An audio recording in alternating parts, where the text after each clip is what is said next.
Awoo jaalkatisa. Abeet dhiifama hayyee. Maal godhi jirte isaa? Kana wayyaanii fi itti guuru jira. Guuteetu jirta. Qawween teetis banaa jirti. Banaa jirti numaan cufam ture. Hanga diinaa caalu bahu. Hanga diinaa caalu bahu. Cufamtiyu hundinuu banaadha jirti laa. Tunis bana. Tunis bana. Tunis bana. La hawla wala. Qophootti Oromoon sunis bana. Banaadha.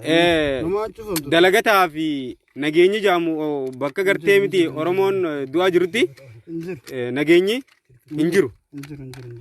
Kanaaf maal godhuu qabna?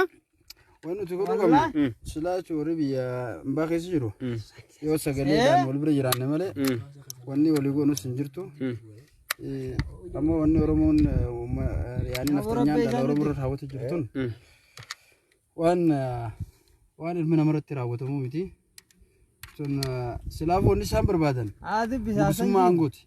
Dhugaa. Nugussummaa aangollee taa kan barbaadan tanam akka gaafa duraa minilik barbaadu san minilik akkuma caalu hundeessaa jee harreedhaan dhufeeti nama keenya harroomsate. Dhugaa. Harreen dhufee farda.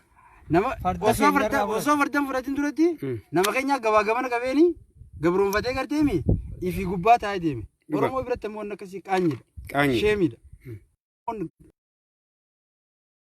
Dhugaa. Aadaa isii keessa fokkotaadha.